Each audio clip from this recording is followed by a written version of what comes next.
नंगौ बे समावहा नोंथांमोना मिथिना मोनबाय आरो खोनानो मोनबाय थांनाय गोलाव समाव 5,000निबो बांसिन मुंख्लं जानायनि गेजेरजों बिटिआर गोरोबथा जादोंमोन आरो बे बिटिआर गोरोबथा जानायावहा गहपुर हालामनि आइजो माहारिफोरा एबा बेसेबां बलिदान होनांदोंमोन गावनि देहाखौ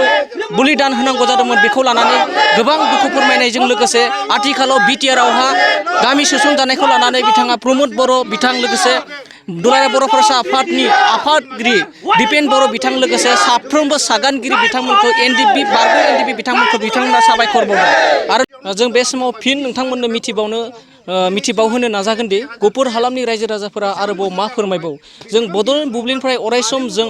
बिटिआर गोरोबथानि गेजेरजों 47टा गामि हाबनायखौ लानानै जों साफ्रोमबो एबा मोनफ्रोमबो ओनसोल आरो गामियाव थाङै जों बे बिटिआर गोरोबथायाव 47टा गामि हाबगोनखौ जों नोंथांमोननो एबा जोंनि बड'लेण्ड बुब्लि गासैबो नायगिरि बिथांमोननो जों फोरमायनो नाजागोन थिग बेबायदिनो आरोबाव जों मिथिनो नाजानि बे समावहा बिटिआरआवहा नोंथांमोननि 47टा गामि हाबबाय नाथाय 5,000निबो बांसिन बर' हारिनि दैदेनगिरिफ्रा मुंख्लं जानायनि उनाव बिटिआर गोरोबथा जादोंमोन नाथाय बे बिटिआर गोरोबथाखौ लानानैबो जोंनि बर' हारिनि माखासे दैदेनगिरिफ्रा हेंथा बाथ्रा बुङो बेखौ लाना मा बुंगोन नोंथां दा गिबियाव नोंथांमोननिसिम साबायखर बावबाय दा जिखिनि नोंथाङा बुंलांबाय दा बिनि सायाव जायफ्रा गावनि बिबेगाव जि सानदों बेखौनो बुंलाबायदों खिन्थु गेबेङै बर' समाजा मा लामाथिं थांगासिनो दं जों बेखौ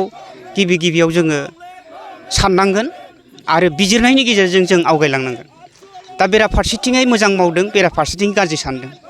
दा बियो बेले बेजेया जों बर' समाजाव फ्राय नुजाथिनायखौ जों दा नुनो मोनदों नाथाय जोंनि साननाय हनाय बर' समाजनि साननाय हनाया बे नङामोन जे गावजों गाव गाज्रि मोनलायनाय बे थानो मोनामोन आरो खिन्थु दा जिखिनि सृष्टि जादों बेखौ एंगारथ'नानै बर'फ्रा खौसे आरो फिन जोंनि फैगौ इयुनाव जाहाथे मोजाङै मावलांनो हायो बयबो खौसेयै थांनानै थानो हायो जों बेखौसो नाजानांगोन दाबो जोंनि गोरोबथाया फैदोंमोनब्लाबो जोंनि मावनो गोनां हाबाफारिया दाबो जोबाखै आरो मावबावलांनांगोन आरो बिनि थाखायनो जों दुलाराय आसामनि गुबुन जायगायाव थानाय बर'फोरखौ खौसेथि दाबो लाबोनांगोन गोदो जेरै खौसेथिमोन दाबो बे बिबेगा जोंनाव फैफिननांगोन आरो जों मावलांनांगोन दा जों साबायखर बावदों लर्ड अफ थेंक्स होदों आं प्रमद बर' बिथांखौ आरो लोगोसे दानि एक्जिस्टिं बर' फरायसा आफादनि आफादगिरि दिपेन बर' बिथांनिसिमबो आङो रोजा साबायखर बावदों नोंथांमोननि साननाया जे गेबेंमोन दिनै फोरमान जाबाय आरो गहपुर हालामसिम सनितपुर बिश्वनाथ डिस्ट्रिक्ट बे मोननैखौ सोसननायनि जिथु बिबेक दंमोन आरो जोंनि जिथु थैथां नाजाबोनाय जोंनि जिथु बिखानि थै जोंनि